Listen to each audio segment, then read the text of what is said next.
On day 5 of the Madlanga Commission sitting in Pretoria, South Africa's police chief Fannie Masemola has alleged that his now suspended deputy Shadrack Sibiya, the now suspended police minister Senzo Mchunu, the mysterious associate Brown Mogotsi, and the incarcerated tender don Vusimusi Matlala, that they all schemed to get rid of the political killings task team and halt investigations into the criminal underworld. But specialist legal journalist Karyn Maughan, well, she cautions us to pause and take all of this with a healthy dose of salt. Well, he seems to be basing a lot of that on the messages that were found on Matlala's phone. Right. And of course, we know, Graeme, that there was this exchange of messages between Matlala and Brown Mogotsi in which references are made to Sabia. Reference is made to the fact that the unit is going to be closed on the day that the unit is disbanded. On the day that the letter is sent, there's a reference to it's all happening, stand back, though that is not specifically articulated as the BKTT being disbanded. There is then a mention of Sabia is going to get all the dockets, etc., etc. And there's this allegation that Sabia has some kind of relationship with Matlala. But in terms of hard evidence that you would take to a court of law, at this point, outside of this communication between Mogotsi and Matlala, you know, we have obvious questions for the minister because he has provided little to no explanation for why he appears to have exceeded his powers and insisted on the disbandment of this unit. Later in the show, the Patriotic Alliance clears its deputy president, Kenny Kunene, for any alleged wrongdoing over his presence at a high-profile police raid. And finally, we remember the mysterious Vela Incident with On This Day in South African History. New episodes of The Lead air Monday through Thursday at 7 p.m. Thanks so much for tuning into The Lead. Listen to now more than 650,000 times since March this year. You can rate us 5 stars, 5 stars, 5 stars. Hit like and subscribe on Apple, Spotify and YouTube. My name's Graeme Raubenheimer. This is The Lead, and this is the South African story.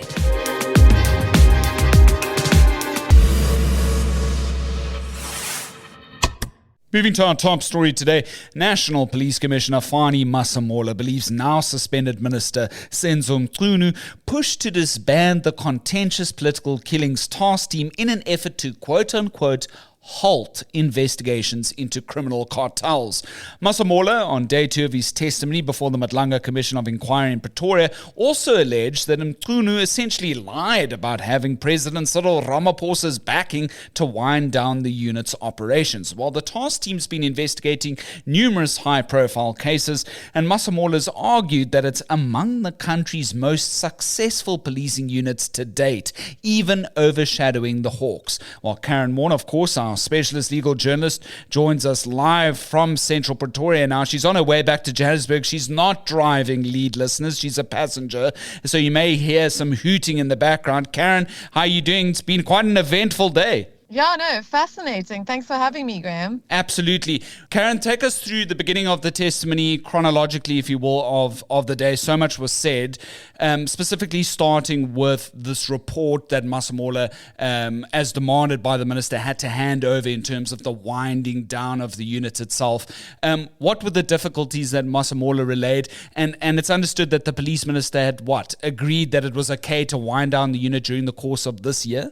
Remember that the initial instruction from Mchunu in that the New Year's Eve letter that he sent out disbanding the unit on the version of Matlala and Masemola without any consultation with either of them, without any consultation with the NPA. He says this unit must be immediately disbanded. Now, Masemola says he regards that instruction as unlawful because it related to an operational issue and not a policy directive, which he has argued was really the ambit of the minister, that he could dictate policy but not operations. He nonetheless, and he got questioned about this extensively yesterday by retired Deputy Chief Justice Mbuyisile Madlanga, goes along and basically says he's going to go through this process of slowly phasing out the PKTT by ensuring that they don't take on new dockets, and essentially over a year-long period that their work, the various cases that are in court, there were over 100 of them, are finalized so that the prosecutions, witnesses, people who are directly impacted by those cases being in court are not affected. And he said, he was constantly trying to manage this process with Shadrack Sibiya, who of course is the Deputy National Commissioner, seeming on his version to try and push what he regarded as Mchunu's unlawful instruction for the disbandment of the team, and asking that all these 121 dockets of the PKTT come to the office in Pretoria, which of course resulted in what he says no movement on those investigations for a number of months. Karyn, one of these sticking points, and fairly so in terms of the impartiality of the inquiry, has been to sort of measure with a yardstick the success of the task team within itself. Evidence leaders had brought questions regarding 3 specific complaints around cases in regards to the task team's dealings. One of them, as I understood, was about the murder of DA ward councillor Inhlala Yenza and Ndlovu. The other one was regarding the Senzo Mchunu murder case. But Masemola was sort of quite emphatic about sort of defending the task team and saying, for the most part, it's dealing with rather complex cases, and it's got a great success rate, right, according to him? I think his argument was essentially that its conviction rate based on the finalized cases that it had, the cases that it got convictions in were probably around 35%. But what Masemola has argued throughout his evidence, that essentially was the PKTT was often taking on cases that he regarded as dead, as just having absolutely no movement, not progressing in any way, shape or form. And he said that the complaints in relation to Ndlovu were really just primarily, according to him, we don't know if this evidence is going to be disputed, from AfriForum, because they had been briefed to take on the cause of the Mgeni authorities in terms of ensuring that there was some form of justice in that case. In the Senzo Mchunu case, there was a lot of disquiet over the fact that in crime intelligence gun and vehicle had been utilized to conduct that 2017 murder.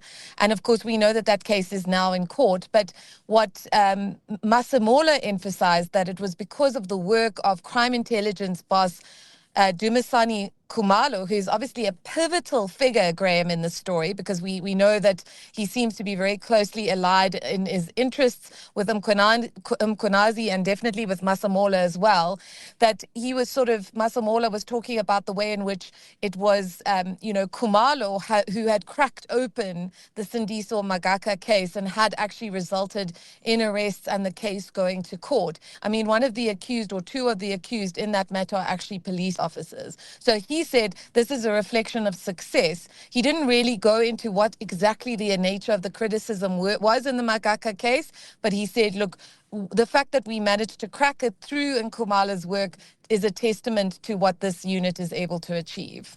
For me, it was like, can you imagine being a fly on the wall in the meetings between the now suspended police minister and Fannie Masemola? He tells of this, and this is quickly off the back of the minister's claim before parliamentarians that he didn't know Brown Mogotsi. Yeah, Fannie paints this picture of him meeting again with the minister in what? The minister claimed that there have been, since 1994, no political killings, so therefore no task team is needed. This was quite a heated confrontation, Karyn. Well, I mean, Masemola's version of this conversation is that essentially what the minister says to him is that political killings occurred before 1994. And that was obviously in the context of South Africa's very dark apartheid past, where we saw a lot of state-sanctioned extrajudicial murders. We also saw the apartheid military regime putting weapons in the hands of various groups in order to foment civil conflict, in particularly KZN.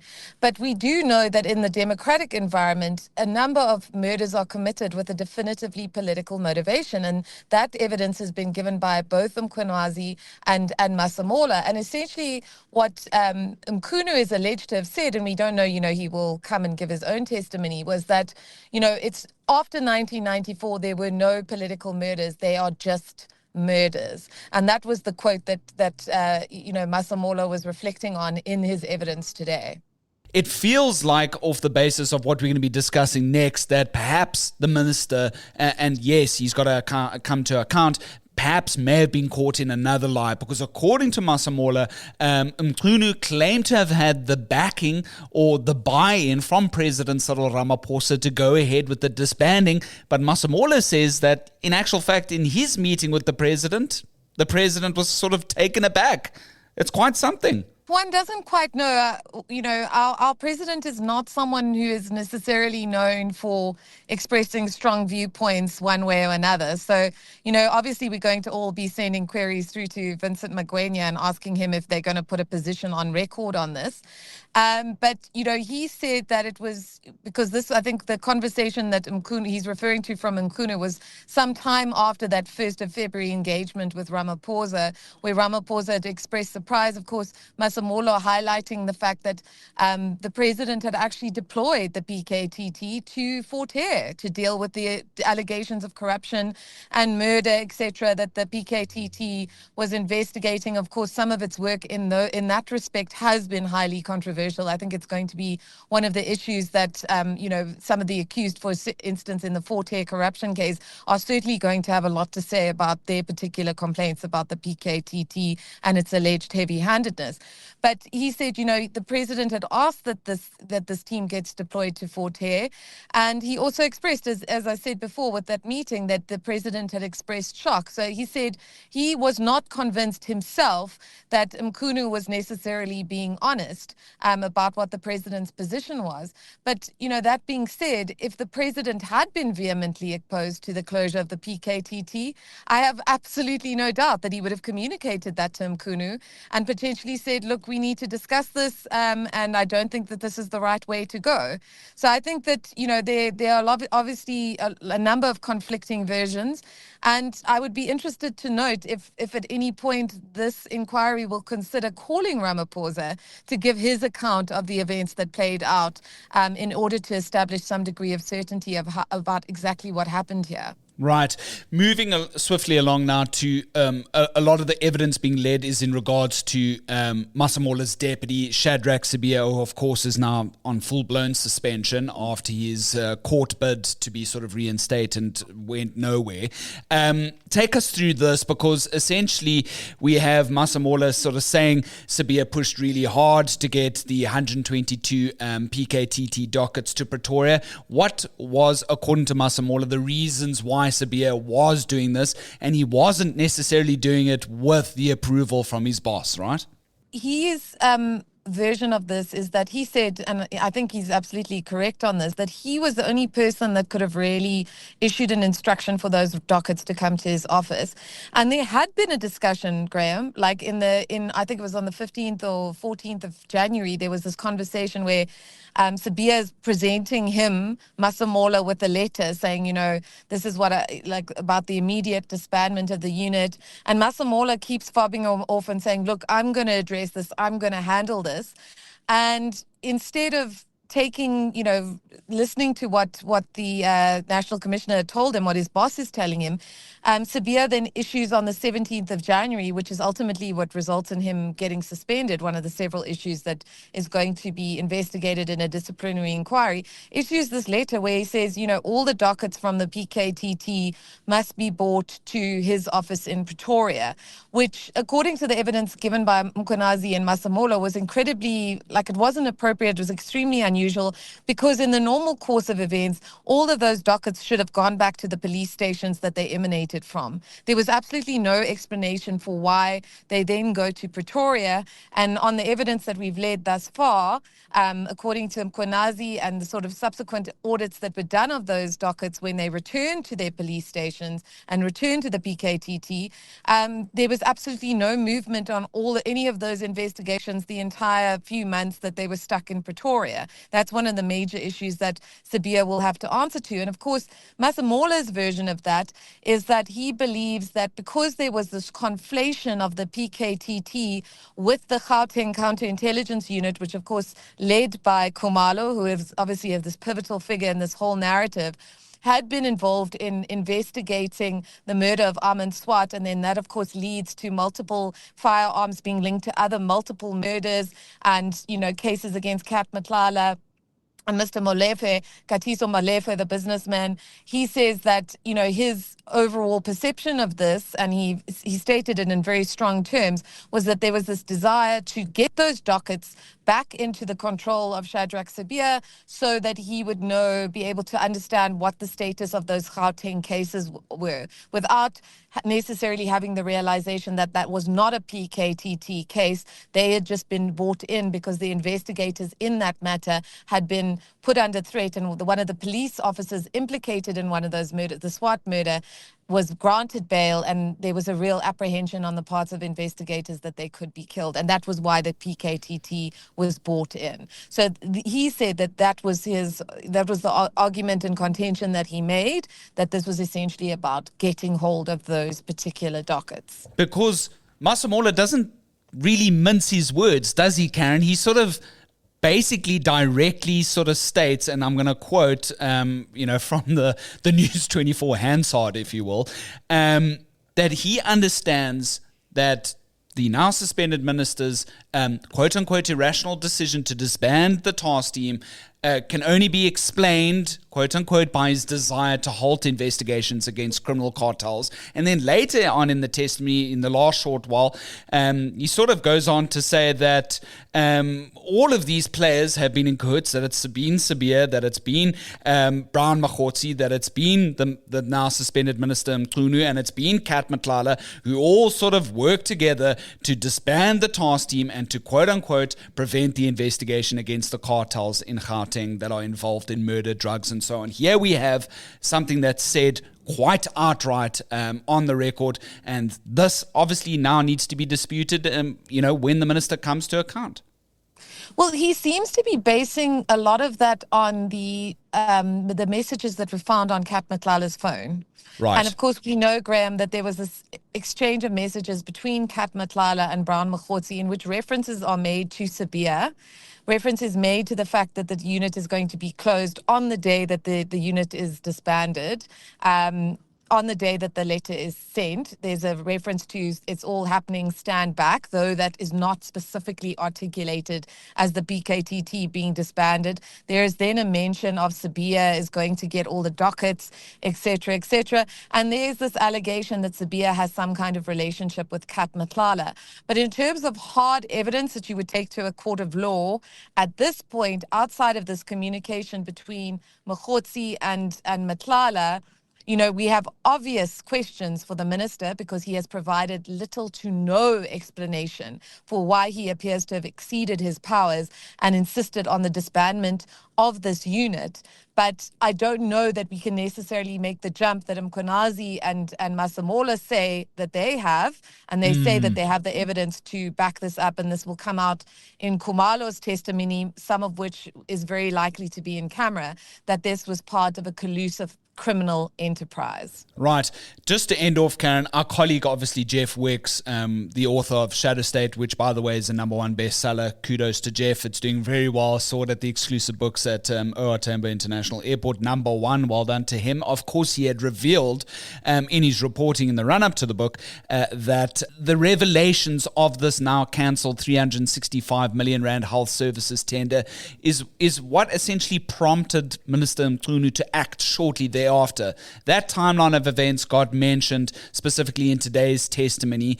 What did Masemola say about that? Because it became sort of quite difficult for him to cast any other aspersions other than to say, look, the minister did flag this. Well, essentially his version on that is it does disrupt the narrative of particularly Mkhwanazi and Masemola, that this was this, whole-scale attempt to protect criminals, because the minister, after Jeff Wicks highlights this extremely questionable and seemingly blatantly unlawful 360 million rand health services tender, he then, 4 days after that, there's then this meeting where Mchunu raises the alarm about this whole tender. tender. And of course, in Jeff Wicks's reportings, he names Kat Matlala. So, he very much identifies him because, of course, Jeff Wicks has been following Kat Matlala because he's linked to the looting of the Tembisa hospital that Babita Dekoran had expressed such grave concern over it. And so, he knows exactly who Kat Matlala is, and he does the story. And 4 days after this, we know Masemola says there's this meeting, and Mchunu says, I need an audit, I need an investigation. That investigation ultimately results in that tender being cancelled. And Jeff has done a great deal of reporting on this. And as part of that reporting in July, this is literally 4 days before Mkwenazi's bombshell press conference, Mchunu said, as soon as he became aware through the reporting of Jeff Wicks, he then said, look, we have to do something about this. So Masemola's account, he said, well, when he was asked about did the minister do the right thing here, he says, absolutely, but maybe he didn't know that Brown Mogotsi and Kat Matlala were linked to this thing. Jeff Wick's reporting reveals that, yes, they did know. And, I'm sure that this is going to be a very firm line of defense for the minister when he appears before this inquiry and contests these allegations that he's essentially nothing more than a criminal enterprise pawn. Right. Karyn, what do we expect next? It's public holiday, it's Heritage Day on Wednesday. Do we know who the next witness is going to be on Thursday? I don't think it's a high-profile person. As far as I know, it's someone who's going to corroborate some of the evidence that was given. We haven't had a name yet, but their testimony is not expected to exceed longer than half a day. If you want to catch up in the black and white text of it all, you can check out the News 24 live blog. Masemola says probe found his claims of Sabia's association with criminals unsubstantiated, is the last headline there. Karyn Maughan and her colleague Bernadette Wicks have done absolutely sterling work on day 5 now already of the commission. Can you believe it? Really getting into the meat of it all. Karyn, thank you so much. I really appreciate it. And we'll chat again soon. The lead is back on broadcasting from next week, Monday. Chat then. Thank you. Trending topic. To our trending topic now, the Patriotic Alliance party has cleared its deputy president, Kenny Kunene, over any alleged wrongdoing in connection with his presence on the raid of an alleged death squad leader's home in Johannesburg. Well, there was great consternation around the initial reasons as to why the so-called sushi king was at the home of Katiso Katie Molefe during his arrest in July. Kunene, who's lost his job as Joburg MCM for transport in the wake of it all, explained that he was there escorting a young journalist to interview Molefe at the time. Molefe, though, has been accused of orchestrating the hit on Josie DJ Somebody. Later, the PA's leader, Gayton McKenzie, according to the party, had asked an independent law firm to investigate Kunene's reasonings, which has since now cleared him. McKenzie says Kunene may now return to Johannesburg as a ward councillor, and in the same Facebook Live video announcing this, revealed that the PA's latest member, the former DA's Liam Jacobs, would leave Joburg for Cape Town to stand as the party's mayoral candidate there. Got any views on all of this? Drop us a voice note on 072 562 3179.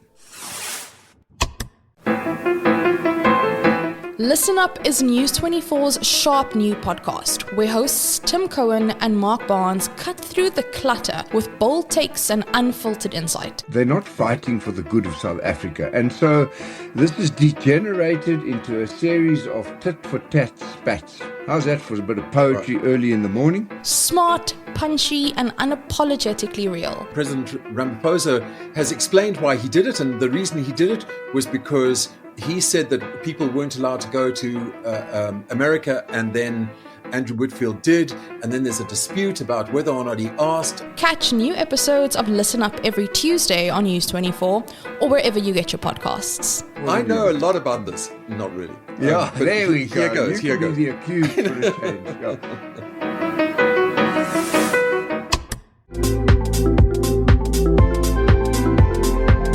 And finally, Ending off our final episode of this week with On This Day in South African History, the 23rd of September 1979. Well, at the time, there was a mysterious double flash. It was picked up by an American Vela satellite over the Indian Ocean near South Africa's Prince Edward Island. It quickly became known as the Vela Incident. Many suspected a nuclear test, possibly a joint operation between South Africa and Israel. Pretoria denied it though, but never clearly said it had not detonated a bomb or pursued nuclear weaponry. By the early 1990s though, South Africa had quietly built a small arsenal using largely homegrown technology despite sanctions and global isolation. In 1993 though, President F.W. de Klerk had stunned the world, confirming that the weapons had been dismantled, making South Africa the very first country to do so. To this day, experts still debate what caused that flash in 1979. Was it a secret test or something as natural as a meteor exploding over the Indian Ocean? That's courtesy South African History Online on this day in history, the 23rd of September, 1979. Thanks so much for listening to The Lead this week. Of course, it's our final edition. Wednesday marks Heritage Day. What are you going to be getting up to? Do you believe in braaiing, putting on a shisanyama? Some historians and scholars I've spoken to in the past regarding Heritage Day believe it could be just as simple as listening to music proudly made in this very country. Perhaps it's a book by a local author that you like very much. Perhaps it's a local winemaker that you want to celebrate by enjoying their wine. Whatever ties you to in South Africa in a positive, foundational way, perhaps that's the way you'll celebrate Heritage Day this 2025. Try and put aside all the negative emotions, all the negative headlines, and find that inner peace for a moment. There's nothing better than a small Saturday on a Wednesday to remind you of all the good things in life. Whatever you do this Heritage Day, stay safe, and I hope you have a fantastic time. The Lead returns with episode 111 this Monday, the 29th of September, so look out for that. In the meantime, if you want to let me know what you're getting up to, drop us a voice note on 072 562 3179. My name's Graeme Raubenheimer, and so long as there's trusted news first, we'll always have The Lead.